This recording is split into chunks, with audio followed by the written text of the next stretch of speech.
नमस्कार दोस्तों, आप देख रहे हैं न्यूजपुरी और मैं हूं राहुल। लाइक करो, शेयर करो, सब्सक्राइब करो। जैसा कि आप जानते हैं कि इस समय पूरी दुनिया कोरोना महामारी के आगोश में आ चुकी है।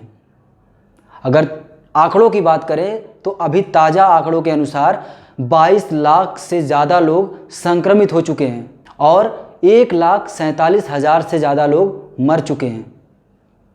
वहीं अगर मैं भारत की बात करूं तो यहाँ पर 13,000 से ज़्यादा लोग संक्रमित हो चुके हैं और 450 से ज़्यादा लोगों की मौत हो चुकी है। ये है कोरोना संक्रमण की बातें। हमारे देश में एक और संक्रमण बहुत तेज़ी से फैल रहा है, वो है जाहिलों का संक्रमण। इससे बहुत लोग संक्रमित हो चुके हैं और दिन पर दिन इसकी तादाद बढ़ती जा रही है। चाहे वो अयोध्या में रामलला की स्थापना हो, चाहे वो मध्य प्रदेश में शपथ ग्रहण हो, चाहे वो कर्नाटका में केक सेरेमनी हो, चाहे दिल्ली में जमात, या फिर कुछ दिन पहले मध्य प्रदेश में डॉक्टरों पर हमला कर दिया गया हो। तो अभी कुछ दिन पहले एक और ऐसी जाहिलियत की खबर आई कि उत्तर प्रदेश के मुरादाबाद ज़िले में कुछ डॉक्टरों पर हमला कर दिया गया। कुछ टीम गई थी डॉक्टरों की वहाँ पर पेशेंट की जांच करने के लिए। उनके ऊपर सिर्फ हमला ही नहीं हुआ, बुरी तरीके से उन्हें घायल भी कर दिया गया। और मैं आपको बता दूं तो उनके ऊपर रासुका मतलब राष्ट्रीय सुरक्षा कानून के तहत कार्रवाई हो रही है, जो यहाँ यूपी के मुख्यमंत्री ने इसका आदेश दे दिया है और ये होना भी चाहिए। लेकिन जो अभी इसको किसी समुदाय, किसी जाति से जोड़कर देख रहे हैं, जैसे कि मेरे पास बहुत सारे मैसेज आए हैं, बहुत सारे मेरे पास लोग मेरे से पूछते हैं, तो मैं उनसे ये कहना चाहता हूँ, एक सवाल है मेरा कि क्या आपके घर में अगर कोई लड़का अगर चोर निकल जाए तो पूरे घर को चोर कहना कितना तर्क संगत होगा, कितनी सही बात होगी? आपने कभी सुना होगा कि किसी ने गलती की तो अगर उसके घर वालों के ऊपर चले जाओ तो सामने से जवाब आता है कि मैंने गलती की है, मेरे ऊपर रहो, घर वालों के ऊपर क्यों जा रहे हो? तो शायद ऐसे लोग जो कह रहे हैं, किसी समुदाय जाति से जोड़कर देख रहे हैं, उनको ये बात सोचना चाहिए एक बार ज़रूर। दूसरी बात कि जो इसे किसी धर्म और राजनीतिक रंग देने की कोशिश कर रहे हैं, उनको एक बार ज़रूर इस सवाल को पूछना चाहिए उनसे कि उनकी ऐसी क्या मजबूरी है, उनकी ऐसी क्या मानसिक स्थिति है, वो ऐसे डॉक्टरों से क्यों घबराए हुए हैं? क्या ऐसी स्थिति है कि वो डॉक्टरों पर हमले करने के लिए तैयार हो जाते हैं? नॉर्मल दिनों में तो ऐसा नहीं होता है। कोई भी धर्म जाति का आदमी डॉक्टर के पास जाता है, वहाँ जाके अपना इलाज कराता है, ना उनके ऊपर थूकता है, ना उनसे भागता है।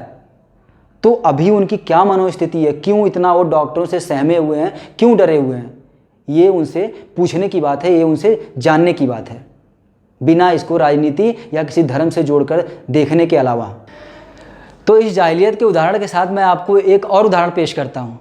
कर्नाटक का कलबुर्गी ज़िला, ये वही ज़िला है जहाँ पर इंडिया में पहली बार किसी शख्स की कोविड-19 से मौत हुई थी। उससे 2 किलोमीटर दूर एक वाड़ी गांव है, उसको वहाँ की सरकार ने क्लस्टर घोषित कर दिया था। वहीं पर एक 2 साल के बच्चे में भी ये संक्रमण पाया गया। तो अभी इस बात की पुष्टि नहीं हो पाई है कि ये कोरोना वायरस जो है 2 साल के बच्चे तक कैसे पहुंचा। शायद इसी को कम्युनिटी ट्रांसमिशन कहते हैं। तो आप बोलेंगे कि ये सब मैं आपको क्यों बता रहा हूँ, ये क्यों बाँच रहा हूँ?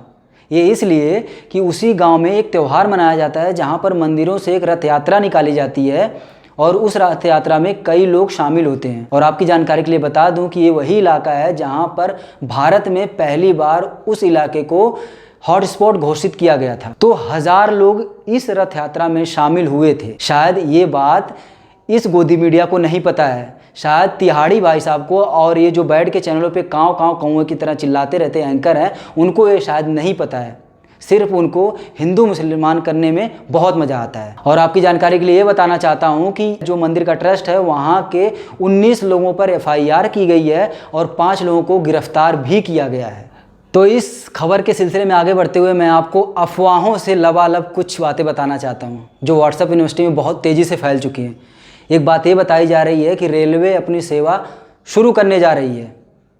वो सेवा जो शुरू करने जा रही है वो एयरपोर्ट मॉडल की तरह होगा कि आपको 4 घंटे पहले पहुंचना होगा, वहाँ स्क्रीनिंग होगी, आपका पूरा डेटा मेंटेन किया जाएगा वगैरह वगैरह। तो मैं आपको बताना चाहता हूँ कि ये जो बात है ये उतनी ही सच्ची है जितनी सच्ची कि बाल कांड में बाल मिलने पर उसको पानी में घोल के पी जाने से कोरोना महामारी पास नहीं आएगी। ये उतनी ही सच्ची है। हालांकि इसकी एक वीडियो है, पर इस बात की कोई पुष्टि नहीं होती कि ऐसा कुछ किया जा रहा है। जबलपुर के पश्चिम मध्य रेलवे की chief public relation officer Priyanka Dikshit ने यह बताया है कि ये हमारा एक इंटरनल प्रैक्टिस थी, इससे ज़्यादा कुछ भी नहीं। ये जो खबर है बिल्कुल भी गलत है, इस चक्कर में ना आए। खबर के सिलसिले में आगे बढ़ता हूँ और आपको बताता हूँ एक मज़ेदार खबर जो अभी अभी मेरे पास, सिर्फ और सिर्फ मेरे पास आई है। वो खबर ये है कि जो मोदी सरकार है ना, वो प्लान कर रही है कि आपके घरों पर, हाँ ध्यान से सुनना, आपके घरों पर हेलीकॉप्टर से पैसे गिराने की। जी हाँ, ये प्लान चल रहा है। तो आप पूछेंगे मुझे कैसे पता? तो मैं कहूँगा कि मुझे पता चला है रिपब्लिक टीवी, एक कन्नड़ चैनल है, वहाँ पे एक कॉन्सेप्ट ये चलाया गया, एक शो इस तरह से चलाया गया, उसमें बताया गया कि एनडीए सरकार उर्फ मोदी सरकार ने एक प्लान किया है कि हम ज़्यादा से ज़्यादा करेंसी छापेंगे और इस लॉकडाउन के दौरान लोगों के छतों पे जाकर हेलीकॉप्टर से उस पैसों को लोगों के छतों पे गिराएंगे। तो आपको ये वीडियो बंद करके दौड़ के अपने छतों पे जाने की ज़रूरत है बोरा लेके, क्योंकि पता नहीं हेलीकॉप्टर कब आ जाए। तो मैं आपको बता दूं कि इस शो में उतना और इस खबर में उतनी ही सच्चाई है जितने की तिहाड़ी भाई साहब के 2000 के नोट में चिपकी कहानी थी। तो इस खबर के मामले में जो पीटीआई समाचार एजेंसी है उसने खुद संज्ञान लिया और हमारे प्रसारण मंत्री प्रकाश जावड़ेकर से इसकी शिकायत की। तो उन्होंने रिपब्लिक टीवी जो चैनल है उससे 10 दिनों में इसका जवाब मांगा है। तो मैं एक बात आपको बताना चाहता हूं कि जो लोग टीवी देख करके, जो लोग अपने फेवरेट एंकर को देख करके, अपने फेवरेट चैनल को देख करके एक नज़रिया बना लेते हैं, अपने दिमाग में एक परसेप्शन क्रिएट कर लेते हैं, उनको थोड़ा सतर्क रहने की ज़रूरत है, उनको थोड़ा सावधान रहने की ज़रूरत है। क्योंकि ऐसे ऐसे शो लेकर लोग आ रहे हैं और आपको दिखा रहे हैं, और जो लोग इसे बिलीव करते हैं उनको तो मैं कह रहा हूँ कि ज़रूर जाना चाहिए छत पे और इंतज़ार करना चाहिए उस हेलीकॉप्टर का, पता नहीं कब आ जाए।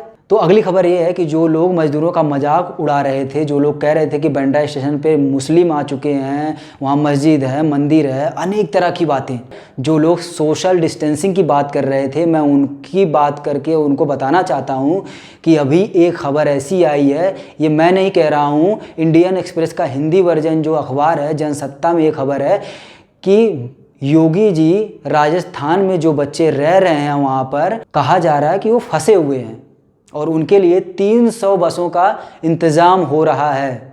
योगी सरकार वहाँ पे बस भेजेगी और उन लोगों को लेकर वापस आएगी। ये कैसे किया जाएगा, इसका इम्प्लीमेंटेशन कैसे होगा, इसका एग्जीक्यूशन कैसे होगा, ये मुझे भी नहीं पता। शायद आपको पता हो तो आप कमेंट में बता सकते हैं। शायद योगी जी बसों में आइसोलेशन वार्ड लगवाएं या फिर उन्हें घर लाके केमिकल से रगड़ रगड़ कर धोया जाए, पर अभी इस पे कुछ कहना मुश्किल होगा। तो आपको ये खबर कैसी लगी? अगर ये वीडियो आपको पसंद आई हो तो वीडियो लाइक कीजिए, इस चैनल पर नए हैं तो इसको सब्सक्राइब कीजिए और ज़्यादा से ज़्यादा तक लोगों को शेयर कीजिए। धन्यवाद।